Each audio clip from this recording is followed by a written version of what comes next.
Welcome to Quarantine Zone, a podcast for HBO's The Last of Us. We're your hosts, Andrew Sarsini, Dwayne D, and Tosin Andy. We just watched the second episode of the second season of The Last of Us, titled Through the Valley. We assume you have as well. Total spoilers ahead. So let's dive into the aftertalk. But before we do, we have some online spots where you can get in contact with us. You can write to us or email us a voice memo at quarantinezonepod@gmail.com. Follow us on X and Blue Sky at QZPod. Add us on iTunes, like us. Please leave us a review. That's how we get noticed. But the best thing really is to just spread the word and tell your friends. So this episode was written by Craig Mazin and directed by Mark Mylod, who has directed many episodes of Succession, a few episodes of Game of Thrones, and also notably the movie The Menu, which is a fantastic little thriller with Ralph Fiennes that I recommend to everybody. Dwayne, why don't you give us a recap of this week's episode? You got it. All right, so we open up to a flashback of Abby in the hospital that Joel rescued Ellie from. She's reliving the trauma of Joel's actions from that day. Abby comes back to present-day reality, where she and her team are in a safe house, a mountain lodge where they're gathering reconnaissance on Jackson, Wyoming. They find the city's defenses considerable. Abby volunteers to go out and keep watch in 0-degree weather. And while she's out, her team decides to convince her to go back to Seattle. Jackson seems too impregnable. Ellie is woken up by Jesse in Jackson, and the two go out on patrol. Ellie comments that she'd prefer to go out patrolling with Joel. She shares that despite her aversion to him from an outsider's perspective, she's always going to be something of a daughter to him, and he's always going to be something of a dad to her. Jesse brings Ellie to a restaurant in Jackson where the townsfolk have gathered.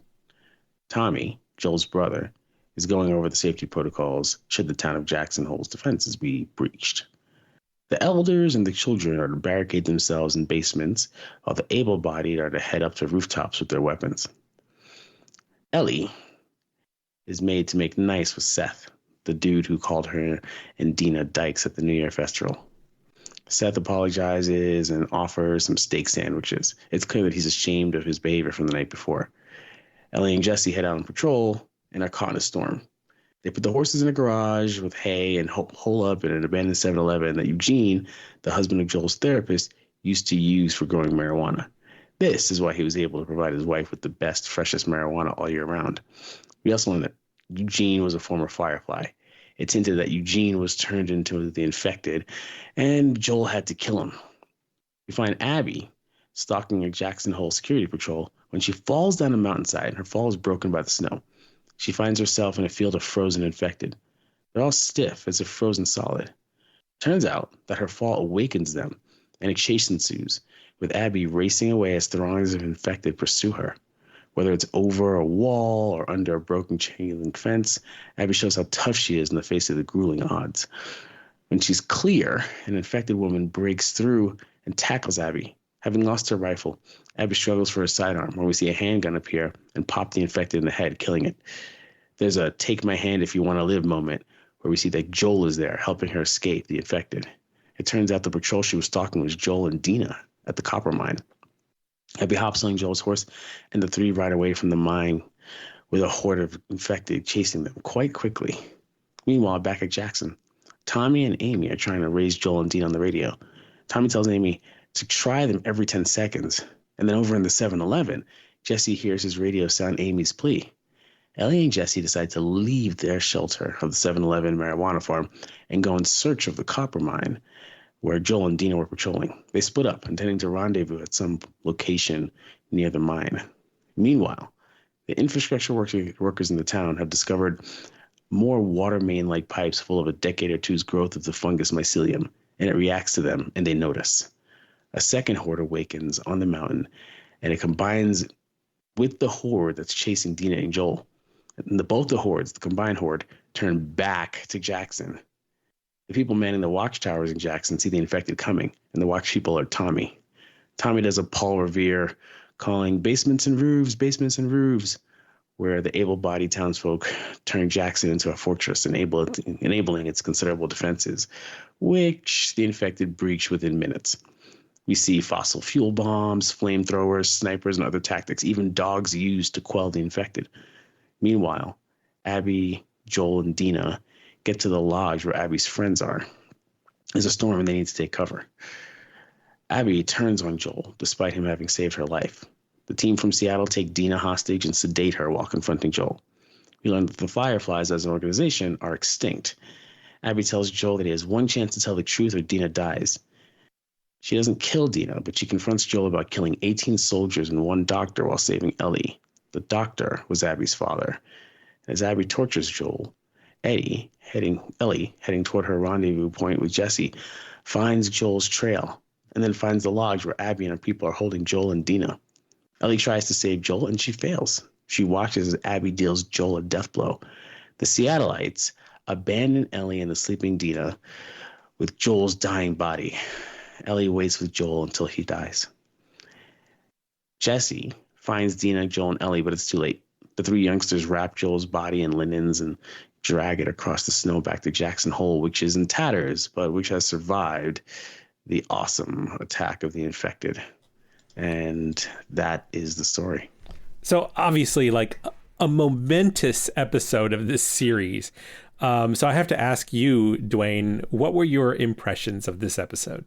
I think momentous is key. It definitely had that Game of Thrones season 1 episode 9 feeling, but it had to happen if you're familiar with the Last of Us Part 2, and that's it. It was incredible to see. There were some moments here that really tied the episode together. The way Ellie and Jesse talked about the Fireflies, followed by the way that we learned the Fireflies became extinct, the way that the task force of, the group of small youngsters infiltrating Jackson to kill Joel realizes that the task seems impossible until a Shakespearean-like tempest takes control and conspires to create a dream scenario for them where Joel is separated from the rest of the town. They're infected going up against the town, and Joel walks right into their trap that they didn't even know they set. In any other show, you would have found that a thriving town like Jackson would have fallen during episode 2 of the second season, and the protagonists would have gotten out by the skin of their teeth, and they'd be forced to wander in the wilderness, learning something about themselves until they could rebuild any kind of civilization, right? And here they flip it on its head. The attack is incredible and wide-ranging, and there's a lot of loss. You can see it. But Jackson as an institution survives. Right. What doesn't survive is one of the main protagonists. And that's going to have consequences, obviously, but still, that's not what you expect. They've turned the story on its head. Tosin, what do you think? I think you summed it up appropriately. If you've been following the social media zeitgeist for this show, especially from people who've either played the game or watched gameplay, there's this expectation for that scene where Joel gets killed. In the game, it occurs really early on, similar to the first season where Joel's daughter gets killed very early on. So I think a lot of people were expecting or waiting for it to happen in episode 1. It didn't happen. And so there was this question or concern if they would drag it on for a while before it actually happened. But no, this episode was very action-packed and gruesome, similar to the game, which is, the sequel is just very gritty, very dark, very sort of bloody, and takes the rating to the extreme that it can. Similarly, the season does the same thing, right? And they hold no punches, so to speak, with a lot of the graphic nature of it. So it was really interesting to see how they decided to depict it. And, apart from some choices of who's with who or other things, a lot of those scenes were kind of part Shot and for parcel. shot, yeah. Right, exactly. Yeah. So Yeah. it's kind of, I'm really curious to hear Andy's thoughts since I'm not sure how much he knew about Joel's passing. Well, first of all, Tosin, hold no punches. Too soon, man. Too soon. Well, even before you go in, I will say that I want to just piggyback on what Tosin said. And the the sequel, Last of Us Part 2, is way more gritty than Last of Us Part 1. It's almost as if all the stakes are higher, et cetera, et cetera. You can tell that with sequels. But I think what Tosin said was really he really hit the nail on the head with the sort of the Too tone soon, isn't man. gonna Too change. soon. Yeah. Go ahead, Andy. So, I mean, I thought that this was just a masterful showcase of prestige television. It really is like, and this is like, to me, this is one of the things that really keeps HBO/Max like at the top tier of prestige television. A cut above. An episode like this. If I'm going to be borrowing comparisons to other iconic franchises, this episode was like a cross between the Battle of Helm's Deep and the Red Wedding. And I think that we're definitely going to be talking about this episode during Emmy considerations later on this year. I feel like I did have some feelings about that. Yeah. I having not played the game, I had heard that Joel did die in the game, but I had no idea that it was this early on in the narrative. So I was completely taken by surprise. I thought maybe it happened towards the end of the story, and we get like some fond farewell like you would with characters who die in stories, but I had no idea that this was going to be taking place like right off the bat here, and as brutal as it is. And I get the sense from what we're about to see in the rest of the season that we're setting up like a John Wick style revenge story here with these. Although I feel like we did get a goodbye of a sort. It wasn't like the sweetest, like I've got last words goodbye. It was brutal, but in that Ellie respect, with him, Ellie was with him when he died. It wasn't like she came across his dead body, and that I think was incredibly significant in two ways. One, on some level, it gives her closure she wasn't really prepared for, but she was there during his last moment. She was on him, she was holding him, he wasn't alone, but he was so brutalized. I mean, at the end of it, the golf club that she'd been using to beat him was broken, and she stabbed its remnant into his neck, right? So he bled out without being able to speak, so he couldn't even say I love you or anything. So on that level, she didn't get closure. And it's that brutality that I feel like is going to have a more reciprocal response than, like, say, John Wick, where, you know, the dog got shot or whatever, and then he kills like 90 people. I mean, it's not good to kill a dog, and you know he's a dangerous man, and he's gonna kill people. But there, the dog was like shot, or maybe he like hit with a bat or something. Whereas here, you know, blow for blow, the man was brutalized. Joel was brutalized in a terrible way, and that brutalization is what Ellie remembers, because she had to watch the brutalization. Right. And that is what she's going to, you know, want to revisit on this Seattle crew. Well, she did say, like, Abby did vow that she would kill Joel, and then after slowly, yes. Mm-hmm. And it was brutal. It was so brutal that even her fellow, Fireflies, her fellow wolf mates, were horrified by her sheer brutality. But after witnessing that, Ellie herself vowed that not only was she going to kill Abby, but she was going to kill that she said that all of them will die. So we've already got like foreshadowing of what our character arc is going to be for, I feel like, for the rest of the season. Yeah, and the worry is that the character of Ellie actually arrests, you know, because on some level, when your job, when your raison d'etre is death and destruction, you know, how do we see a character grow in narrative? So that's going to be a big challenge for them. In a video game, you're being taken through the scenes, and you can, you know, there obviously is some discussions and stuff with the character. There's cutscenes and so on and so forth, but you get to perpetrate that destruction. Here, they're going to have to we're passive, we're watching it. So we're going to have to see that destruction happen in whatever form it takes.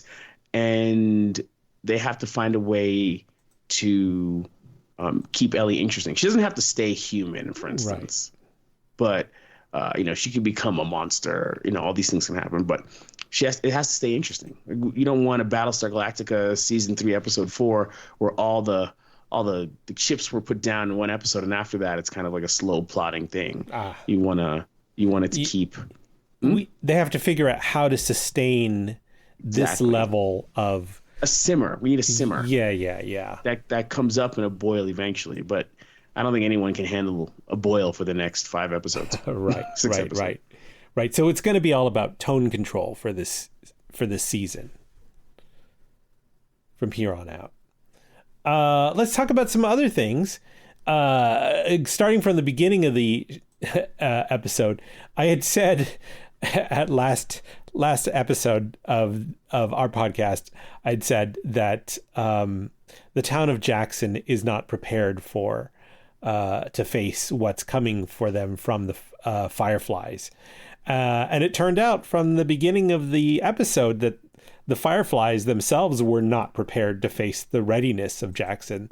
They assessed the situation and realized, oh shit, we're in over our head. What are we going to do? That's like that weird, almost Shakespearean turn of dramatic irony events, right? Right. It's not about the town not being prepared for the Fireflies. The town was actually incredibly prepared. The town survived. Yes. Right. So, but the Fireflies just got super lucky, and part of that luck was obviously the water main type pipe that we learned about last episode, but also part of that luck was Abby awakening a whole bunch of infected that didn't kill her. Right. So she awakened half of them, or let's call it one group, and then the other group was awakened from the construction work, and it's the combined group that hit the town.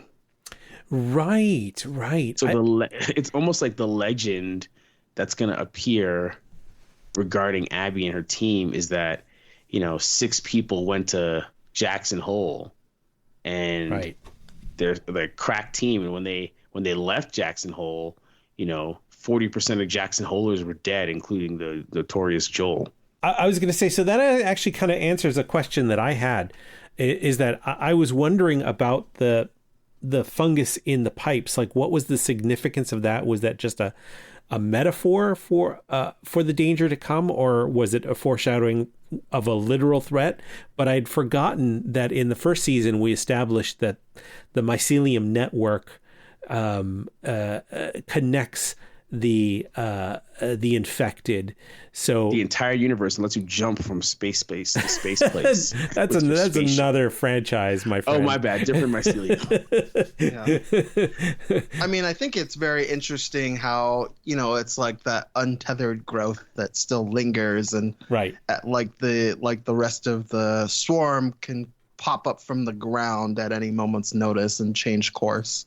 I think you have that in the sort of roots of their civilization. It's buried in there. But you also have that in the weather that we have too, where we have bad. That's another part of that Shakespearean, all the universe conspires to destroy Joel. It was the weather plus the wave upon wave of infected, right? Yeah, so you have this bad weather as the symbol of the troubles that they all go through, not just Joel, but also, Abby is the storm bringer. And I think it's just very sort of unique that they have that element to it. It's very sort of chilling. That the question is what happens at the end of the storm, or does that role sort of end up translating to Ellie? Does she become the Stormbringer too? Now, exactly, or does she become the storm itself? Yeah.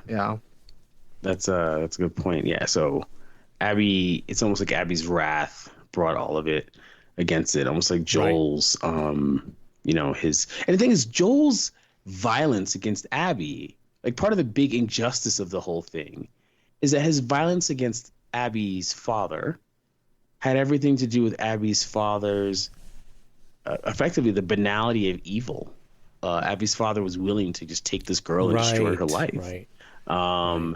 And, you know, he was surrounded by fireflies. It's unclear if he was really under duress. It's unclear if he was convinced this was the only way to save the world. Right. Like, that's a complex situation because and that's what makes it good. Yeah. That it's complex. But what also makes it tragic is that it's complex. Because if Joel had had a moment to explain everything to Abby, then who knows what would have happened. But that's not how this works. And it gives you kind of this layout that there are complex reasons to all sorts of problems that we experience. But at the end of the day, people look for very simple solutions, which they can't walk back from. And that's like, that's true in like your regular everyday life. It's true in like politics. It's true in like all this stuff. Right. And so, you know, obviously Joel could have gone in there and he could have like been like, hey guys, maybe don't kill her. But, you know, they weren't going to say no. He was also in a bloodlust, like in a rage at that moment too. He was in a rage, and it's also just like this old idea of vendetta, right? Like person kills a person, all in revenge until everybody's dead. This is how gang wars start and evolve. Yeah, it's you know, some of those questions are answered in the game, and so I'm curious to see if those also get answered in the story that they tell, or if they leave them open-ended, because it does kind of change perception based off of what you may think or what you might not think. But it is quite interesting how, you know, Abby is the bringer of the storm, right? She is the kindling that starts all the fires that we see. One thing I do love about though? Because on some level, you know, Joel set off the embers, right? You could argue that Joel started the fire. Yeah, but or like maybe we didn't start the fire. It was always burning since the world's been turning. Yeah, I feel like that's more the case, right? So one thing I did find kind of what I really did like was sort of the zombie chase. It had a lot of the same characteristics and anticipation that you had of the game.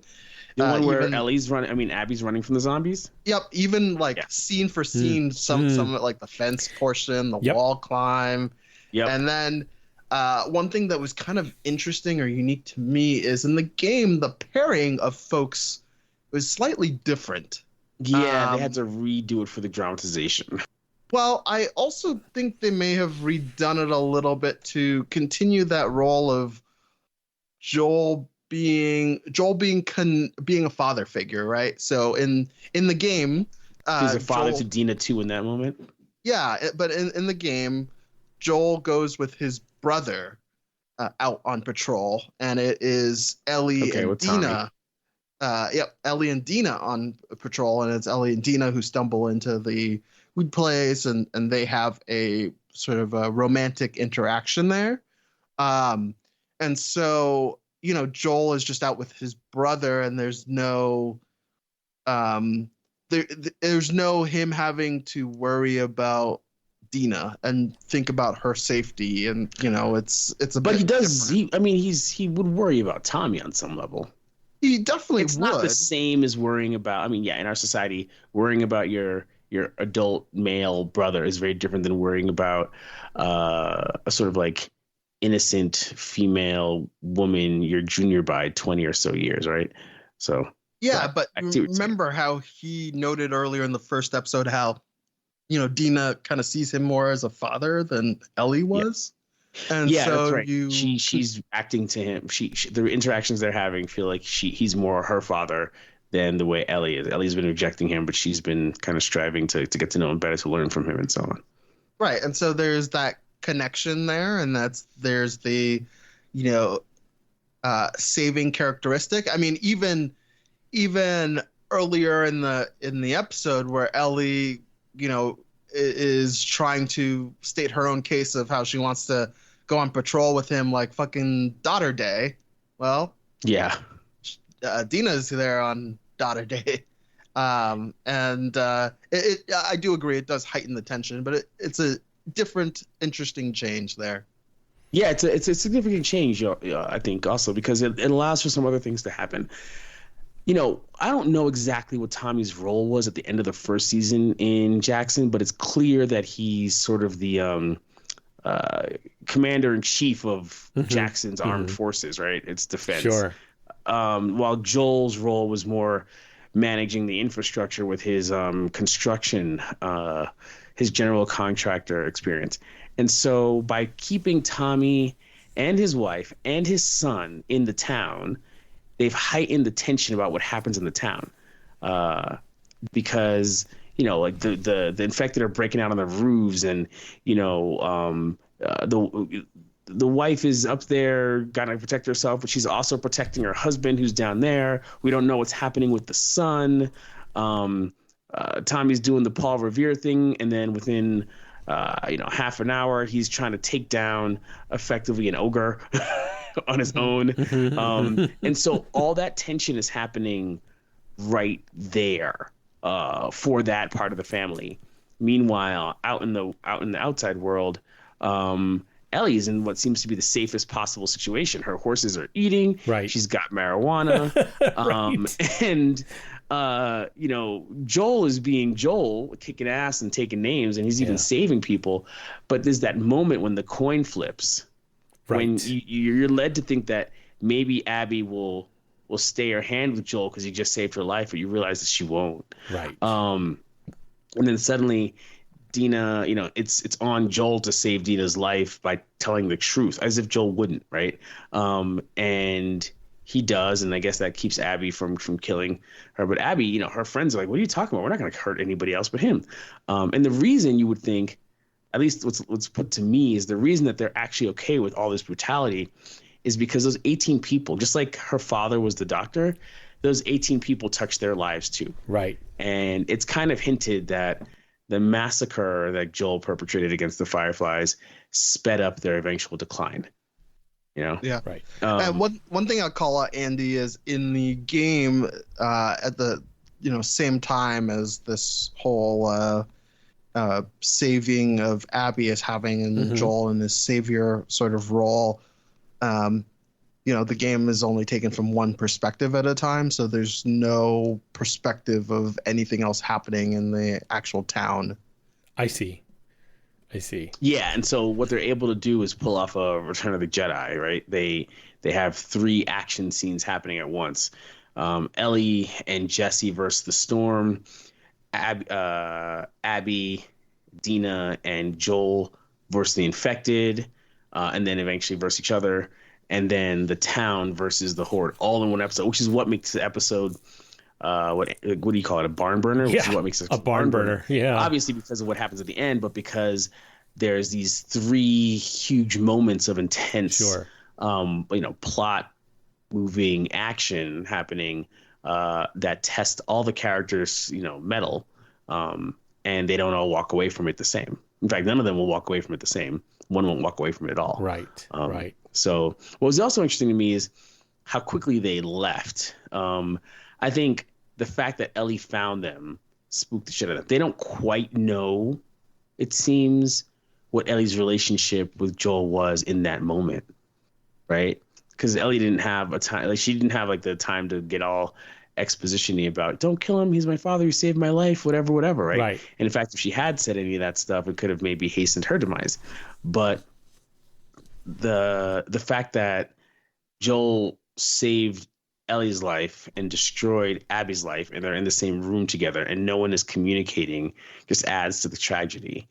And the fact that Ellie did find them means that they had to get the fuck out. Right? Because if Ellie found them, Jesse wasn't far behind if they had stayed. Right. And they just, for all their weapons and all their training, I guess, it was clear that they didn't have the resources to really go up against what Jackson was putting out. Right. This was a surgical strike aimed at one person in particular. And exactly. And even that was never going to work unless they had the Storm and the Horde helping them. Right. Inadvertently. So, yeah, it was a very different way than the game did it, but I think it really, really worked. And your mind is just racing to see what's going to happen in episodes 3 and 4 now. How do they come back from that level of engagement? It was kind of watching that. It just felt like if I was watching a feature film. Absolutely. It wasn't just some episode of some TV show. It felt like a true feature. It was wild. There were a couple things that kind of tipped off for me that there was something momentous was about to happen. Like, I thought that Ellie's reconciliation with Joel, this never happened directly with Ellie and Joel, but when Ellie was talking to Jesse, and it was clear that Ellie was going to reconcile with Joel, I thought that felt a little rushed. Like, I was wondering why it wasn't going to take longer to hash out over the course of the season. And I realize now, in hindsight, oh, well, she has to be okay with Joel and make up with Joel because Joel's not going to exist in the rest of the season.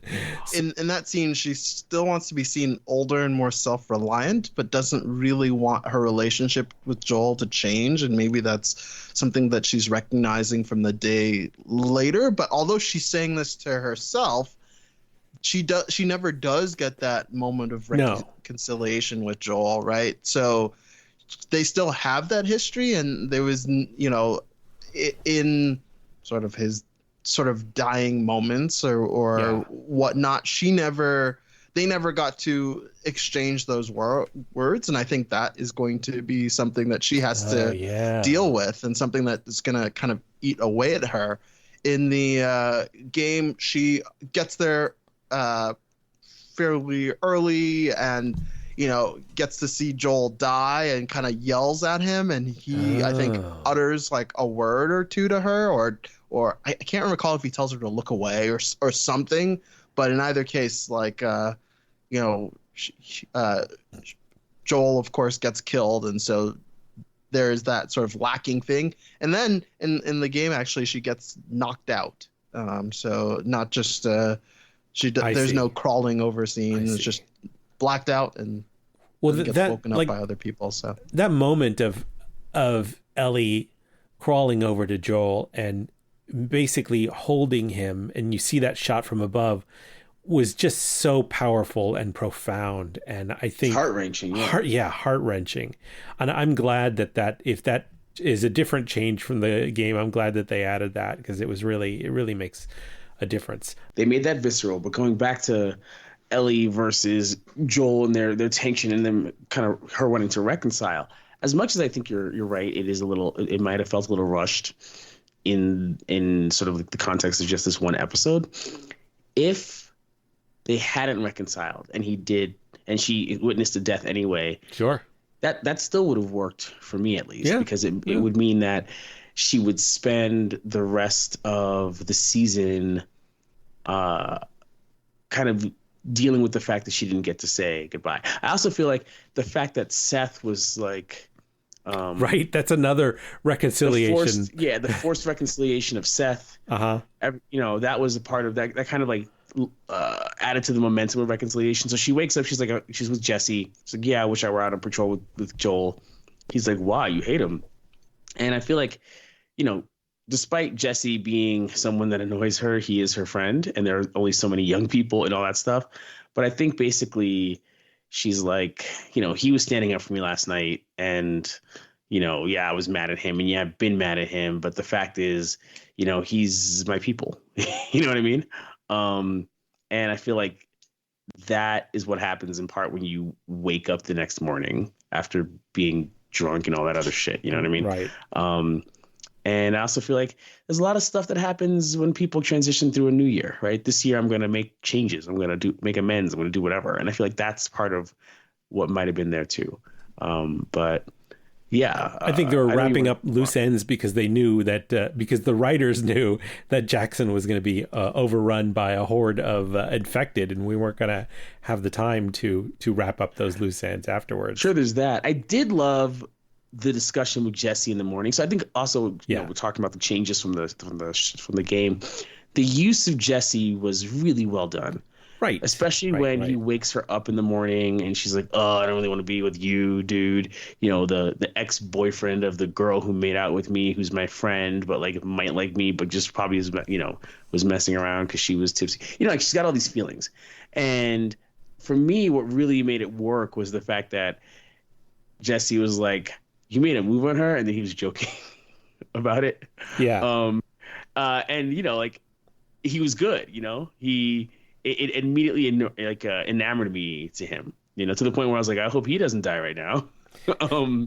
But I think that kind of tripod of Jesse, Dina, and Ellie really works, because last season it was basically Ellie and a whole bunch of grown-ups that she just kind of had to listen to. And this season she's got like something close to friends. Yes. And that I think is really going to be helpful. And you see that Abby was enabled by her friends, right? So if Ellie's going to do this, she's going to need some help. And then, of course, the older generation in the form of Tommy is going to want their vengeance as well. So I think I don't know where the story arc is going with Jesse from this point on to the rest of the season, but I appreciate that Abby delivered that exposition line that, we all know that you're going to be the head of the community from here on out. Dina, you mean?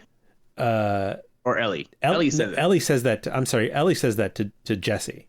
Right. We all know you're going to be leading Jackson from this point out. So I feel like that's probably in Jesse's future. Yeah, and it's good to have he's like that solid ally dude. Not like ally because she's gay, but like he's that kind of like solid. He's what's it called?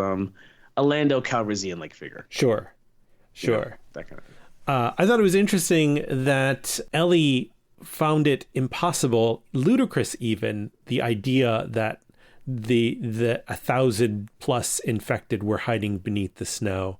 Like that concept of that was beyond her ability to reason. And also, which was nuts, because I guess because they were the activity had been relatively meager lately, and also she'd leveled up so much, since the beginning. So there's this moment in the first season where the woman who's handing her off to Joel, like Joel's buddy, realizes that she's gonna have to kill herself because she's been bit. But they're being attacked by a lot of infected, right? Yeah. But it's hundreds. Yes. And that's probably the worst scenario that Ellie's been in, right? When they were trying to walk through the city and there were hundreds of infected. And so now the idea that all these infected are there is nuts. It's also very unclear how that many infected ended up on the outskirts of Jackson, Wyoming. Whether they sort of like walk there and were laying in wait. Well, Jesse mentioned that something about the idea that they were using a layer of dead infected as insulation from the cold. And that is fascinating to me, because that to me seems to demonstrate an evolution in intelligence of the infected. Sure. Yeah. It's hard to also remember that it's easy to forget, especially with last episode and that single infected that was, scheming and like drew Ellie out before attacking her. The stalker. The stalker, that there's a hive mind going on here. Right. Whereas if you've got like 28 Days Later and The Walking Dead, there's no hive mind. In The Walking Dead, each different type of infected, there's the walkers, there's the biters. Those are the guys who just kind of lay around and don't move. But if you walk by them, they'll grab you and bite you. Whereas this infected has this kind of hive mind link, mycelium network thing. So it's not too difficult to imagine that it drew, or it passed on the information to let's call them the drones, to continue to gather in a spot until they had a critical mass, and then winter set in, so they froze. What's interesting also is that the infected in this storyline, they die the way regular humans die. Like you could kind of like shoot one in the heart and it'll die, right? Sure. They die from regular trauma. Whereas in other stories, unless you get them in the head, they're gonna like continue to move and whatever. So the mycelium, not the mycelium, the fungus is taking over the body and using the body. Yeah. It's not like the fungus is, reanimating a dead body, right? So that's really interesting. The fact that they had these dead bodies on top of living bodies, that was interesting. It's fascinating, right? Talking about more of like Jackson organization and world building, I thought it's interesting that they've got their own guy in the chair in Amy. And when I say guy in the chair, I don't mean like literally. This was the wheelchair, yeah, an actor in a wheelchair. But like, right. Well, that was powerful because it showed that, you know, in these post-apocalyptic settings, people with disabilities are the first to go, right? There's no way a society can take care of them because there's no society. Right. But in Jackson, you know, her role as a person who is managing the communications allows her to be both active and instrumental, while also being a person with a disability in terms of her legs, right? So that was pretty sweet. And it also reminded me that moment, as well as the moment when Tommy is explaining that seniors and kids go down into the basements and lock themselves in while adults, able-bodied adults, go to the rooftops. It reminded me that this isn't just some town. This is a society. Right. They've got each other in mind. They look at each other as resources. In addition, not just resources, but real people.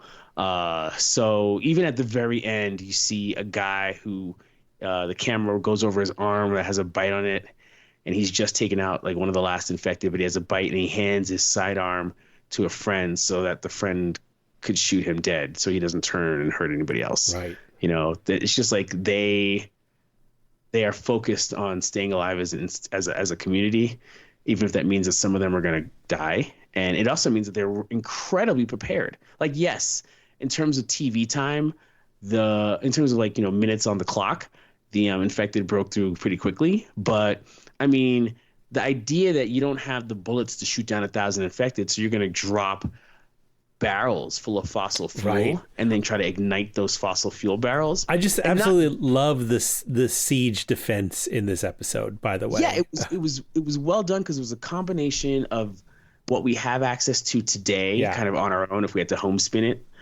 in addition to classic siege maneuvers like keep your walls up, barricade the gate, and then like throw your barrels of oil. And then also with the oil, in so many television shows and movies, it's as if every bullet in the gun is a tracer round that has its own ignition. So whenever they shoot some sort of like fossil fuel space or whatever, it instantly explodes, right? And here they show you more realistically that if you shot a barrel of gasoline, what's going to happen is unless you spark, it's going to break the barrel and it's going to leak. They had to break the barrels to have the leaking going, and they knew that the bullets were not going to break the barrels. Now, if you've had a tracer round, which is a round that has sort of phosphorus on it, so after you shoot it, it is ignited as it flies. And the reason why is so you can trace your fire in the dark. You can see where your gunshots are going. In like a military setting, every several rounds of a submachine, of a semi-automatic or an automatic weapon would be a tracer round, so you have an idea of where you're going. But in this case, they're just shooting the same regular bullets that people can buy at their local gun shop. And when they shoot those bullets into the gasoline, it's not going to start a spark. It's pretty rare. So they're just doing it to get the gasoline out there. And once they've got the gasoline out there, once they've timed it so the gasoline has, you know, spread then they throw the torches to ignite it, and that kills off the people, the infected people. And that to me was so much better than sort of like an Arnold Schwarzenegger or even like Leonardo DiCaprio's Romeo and Juliet, where one gunshot explodes the whole place. You know? Yeah. Although, on the positive side, I did enjoy the sort of Lord of the Rings Two Tower influence that you could see. The Helm's Deep of it all. Uh-huh. Yeah, with a lot of the various shots and kind of, let's see if we last the night type sequences. I was waiting for the crane shot. But one thing I wasn't quite sure, like, unless I was mistaken, their walls were wood. So I kind of was like, shouldn't some of that get kind of ignited? I did see they tried to roll the barrels further along. They were like thick wood, like giant trunks, you know. Yeah, but you had a bunch of like lit zombies pressed against the wall. You think so how it works is this. Chemically, how it works is this. Your zombie is soaked in gasoline. So the gasoline's going to ignite on their body, and it gets hot enough to ignite them. Your zombie running up against the wall, once they're ignited, the fire is burning them. And if you've got pressure-treated lumber, it's going to take a lot of burning zombies laying on you on the wall to really like catch it up with fire, right? It's going to take a while. It doesn't just doesn't just ignite like that. I don't know if it was pressure treated lumber, but and it was also winter, so and it was snowing a lot. Like there was so much snow outside that wood is not. It's not like it's not falling apart. It's not falling apart wet, but it's not ready to be burnt. Let's put it that way. It just felt like there were some scenes of them just standing there for a while. Now, granted, it's a show, so sure. Yeah, totally, it's a show. They were trying to be realistic where they could, but maybe not where they shouldn't. I do think it was great that the big ogre-sized one. I forgot what they call it in the game, but bloater. A bloater. Which would be like an elephant in a historical siege or an ogre in a fantasy siege. Yeah, it's like an ogre in a fantasy. The fact that he broke through the wall was pretty huge. The fact that like because they're a hive mind, they worked together to kind of like cover him to the point where he broke through the wall. Yeah. That was great. And the fact that the wall broke was in large part because it was a wooden wall, right? They don't have the resources to make a completely steel wall. And even if you go to like The Walking Dead or something where they use corrugated steel for their walls at the hilltop or whatever, it's unclear that would have held them back either. Like they were going to come through, and what made Jackson survive was the contingency of what happens when they come through. The fact that the people are up high, the fact that they put foundation in when they were in the restaurant talking about how basically Main Street becomes a kill box, right? Yeah. Now that being said, like I did love like sort of the Western feel and the drill and prep and everyone having a gun, but it also did feel like they were very close to being overrun. So like it wasn't. I'm completely surprised they survived. Yeah, I wasn't too surprised they survived. I knew that they were going to survive. I mean, we got more episodes, right? Well, so we could have had more episodes without them surviving. But what really got me was the way that when they broke through, they were standing there with flamethrowers in the street. And I'm like, you don't do that unless you have a backup. And then once the dogs came out, because remember, the whole point is that these guys, these infected, they're not like the kind of zombies where you have to destroy their brain. Like having the dogs rip their throats off so that they bleed out is sufficient to end them. So it just felt like they were prepared upon prepared upon prepared. Even the kill box stuff, when they started getting onto the rooftops, it was as if we knew they didn't fall into despair ever. Even when some of them were dying, like the group didn't fall into despair. It wasn't like, any other show were like, we got to get out of here. Everyone run for your lives or whatever. No one was like saying retreat. They were all like just reacting to what seemed to be a planned contingency. It just felt like randomly calm. I have to say that scene where the bloater confronts Tommy, like basically boxes him in. That particular. Also, how did Tommy end up in that corner? This is his town. He knows the space. Like I was so disappointed in Tommy when he runs in and he's all like, "Oh no, I'm stuck." Well, dude, your full advantage is knowing the terrain. Absolutely, that's like what you're supposed to do, dude. What's going on? Well, that's what I was going to mention. Is that particular corner of the town really felt like a contrived video game set. Like, yes. it felt like that. Like it was like it was very contrived how there were boxes piled up in any corner that you could have like crawl in through, or any space that there, or like and he couldn't climb on top of the boxes. No, it was like a whole. And like you told everyone to lock the doors, so none of the doors are open.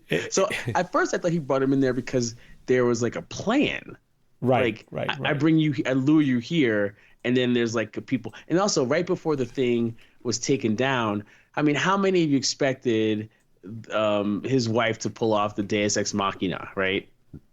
Right. Like Tommy's not gonna die. There's gonna be like a shotgun or a bazooka or something. It's gonna explode him, and then Tommy's gonna be covered with goop. But no, the fire killed it, and it killed it because it's fungus, and fungus doesn't like heat. Right. And he like really. I loved how they did the shot on the gauge and how it drained. Yeah. And classic thriller tension moment. Yeah, it was good. You would think they would have had better sealed doors to not allow the zombies to get to the rooftops. Like that could have. Well, it looks like they saved the sealed doors for the kids and the old people. Yeah, because but more steel doors. If you got that much wood to be able to make your so I don't disagree with you, but I also think that it showed their priority, right? So like you look and you see because I mean, well, you're like, I'm gonna be up top there. I want more protection. Is how you're looking at it. I'm looking at it as like I need my kids to be in a place where I'm not even worried about them as being hurt. So I would just seal doors everywhere. Like, I mean, if you can, they have limited resources. They don't have a constructor meter gauge. Right? You can't just turn the dial. Turn the dial and all the doors get reinforced. You can bet your ass that now that they know the doors on the bottom to the basements have been reinforced properly, they're going to focus on the doors upstairs, right? Yeah. It was also nice to see that the infected really they have no care for their own personal body. Like the guy's hand going through the chain link fence. Like those infected running full force into the walls of Jackson. And like, how do they film that? Like, how do those stunt people do that? I don't know, man. It just seemed like beyond belief, right? And also, I mean, the characters, like Abby staying cool despite the fact that the fence fell on her. And you saw the fence was about to fall on her. And if you watched her play the game, you knew the fence was. But like, she's like, I'm still going. Just having not played that game, that sequence felt to me the most like a video game. Like I'm like, I know this is probably exactly the way it is in the video game because it feels like a video game. Yes, and I think about like the people in my life, and like I have loved ones who would have been like, oh, the fence fell, I'm dead. Right? Like they would not have continued to go. So yeah, the whole like throwing, and also I loved the fact that the ladder, because it's been 20 plus years since. So the ladder that gets you over that wall is high enough so that once you get on it, the infected weren't going to get to you. That was kind of cool. Although someone had chopped the ladder off. I mean, they got her leg and she kicked somebody off or whatever. But what I'm saying is, the average lone infected isn't going to be able to get up that. Right. Although if we learned anything from the movie World War Z, if you have enough of a plurality of infected, they will just create their own, ladder. Right, they'll turn into ants. And just kind of exactly. Create their own ladder. And I was wondering if that was going to happen here. They just didn't have enough of them to do that. Right. But what was interesting is that once one of them found the opening, they all went through. Yes. So that network is still working. And it is unclear exactly what's going to happen with the network. This was a wave. They survived it. Yeah. The network knows that all those infected are gone, theoretically. Yeah. Right. So what are they going to send next time? I don't know. I mean, that is a really good question about like, does the infected evolve and become more intelligent? We've seen stalkers. So are we going to see more of that throughout the season? I have no idea. I mean, COVID changed in order to survive. It knew that if COVID had just stayed exactly the same as the first version, then the vaccine would have wiped it out completely. But it became less and less virulent, it seems, in order to, not be as deadly takedown hosts. And so maybe they're trying to reflect that with the storytelling here. Moving on to other unanswered questions that we have. I have a question. It's like, what was Abby planning to do on that cliffside before she fell off? Was she planning to attack the two armed patrollers by herself? Also, yes. So Abby on the cliffside was a confusing thing because first of all, the temperature gauge showed that it was 0 degrees outside, right? Yeah. Which is cold. It's pretty cold. But when you're gonna go into Wyoming in the winter, sure. And I'm talking as a person who snowboards a lot. Yeah. In the Rocky Mountains. If you're gonna go into the Wyoming in the winter and you're going to Wyoming, you're headed there, I feel like you'd be slightly more prepared for that in your attire, in your clothing. There's no such thing as bad weather, only bad clothing. And I feel like that was a weird thing. Also, she's out there, and in the Rockies, the snow falls in layers, right? And because of the snow falling in layers, there's a lot of avalanches.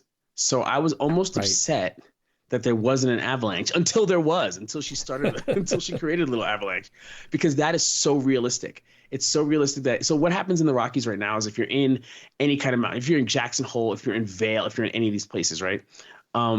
You're going to find that they do this thing called avalanche mitigation. What is mitigation? They literally take a howitzer cannon, they put a blank in it, and they shoot it, and the concussive sound hits the walls, the bowl or whatever formation, and the loose snow falls down.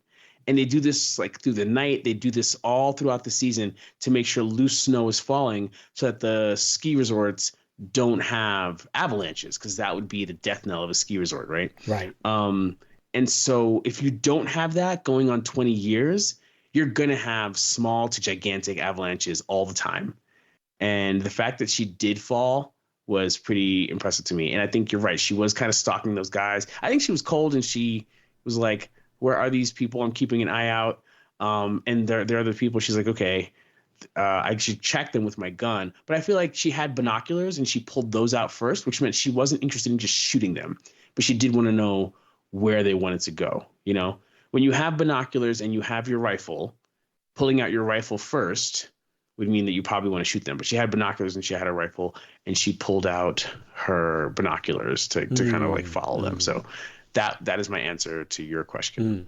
Yeah, I actually think that what she was mainly trying to do is, prior to that, she had noted to them that, hey, if we got any riders or people on their own, maybe we could like torture one of them to find out where Joel is and find out those information. Right, and her friends were like, torture? So I think what she was trying to do is also get a glimpse of who these people were. So she wanted to get closer because her binoculars were not giving her enough vision on these individuals, and potentially see if there's something, see if she could maybe make heed to those other thoughts on her own. So that's why she decided to take the risk of going down closer, the mountainside. I see. When she's looking through the binoculars, you could tell that we can't tell who they are. We can just see two figures on a horse.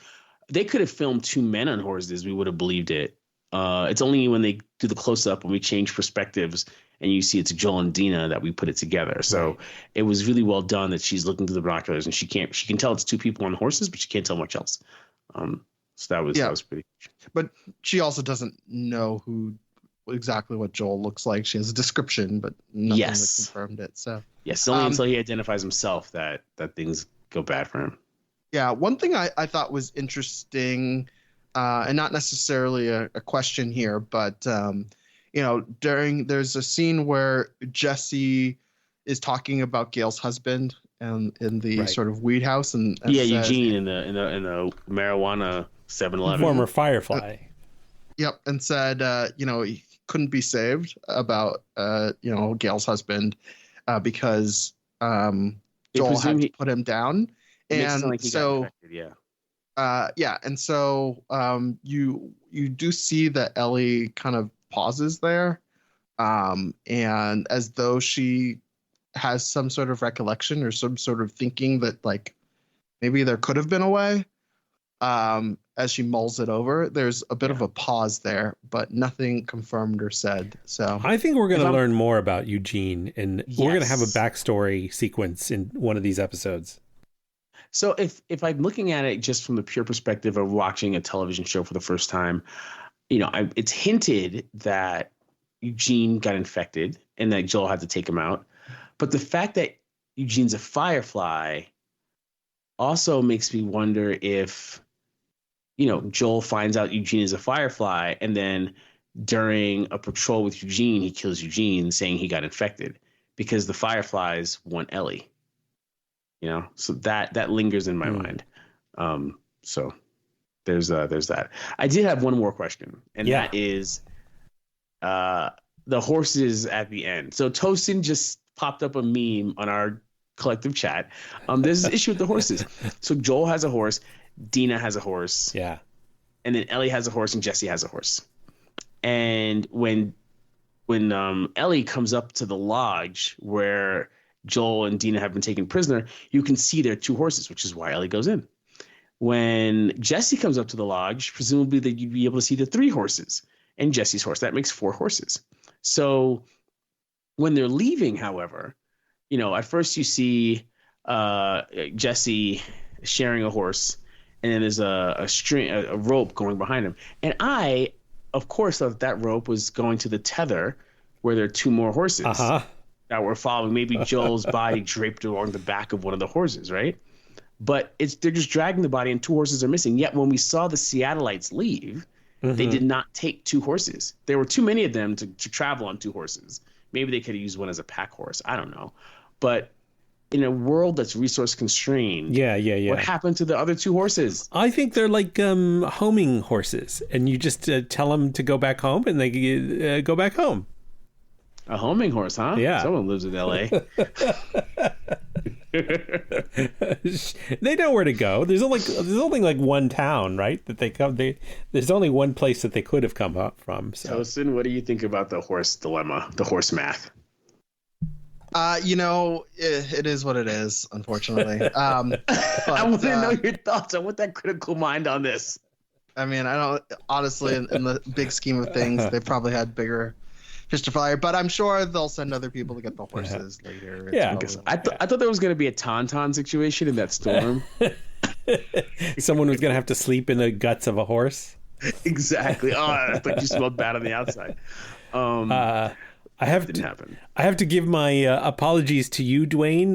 In this episode, Jesse does indeed refer to the community as Jackson Hole, Wyoming, and they do that like battle cry shout, Jackson Hole, before the siege starts. I'm not going to let myself off the hook. I think that both things can be true. Technically speaking, it could be Jackson, Wyoming, but because of the notoriety of the resort and everything else, colloquially people refer to it as Jackson Hole. It is an alternate universe in the future, so it's who knows. Right. But yeah, I think we can get away with saying Jackson or Jackson Hole, and everyone knows what we're talking about. Also, the last thing that I found that was kind of interesting is the episode's name is Through the Valley, which is a 2012 Sean James song that they play at the very end. Take a listen to the lyrics. I definitely think they could be describing Abby or Joel, or potentially it could also be Ellie in the future. So just take a look at the lyrics and come to your own. I think this version of the song also is performed by Ashley Johnson, who was the voice for Ellie in the video game series. Gotcha. There's also one more thing I want to say about Jackson. The layout of how they set up the town. So there's the mountains coming together in front of them, and then it opens up into a valley, which is where it is, right? And then there's like almost like a plain, like an alpine prairie that has a wide expanse. So it's flat and there's a lot of visibility, so they could see them coming really well, which all made for a very visually technically helpful for the watch people, but also visually stunning set when it comes to the baddies going up against the wall. Like you could see them coming, know they're coming, it builds the tension, and they finally hit the walls. Meanwhile, the only way to get there is to go through this mountain pass, which is obviously incredibly dangerous because of all the things we talked about, whether it's the snow or the infected or the winter or whatever, So that was pretty interesting.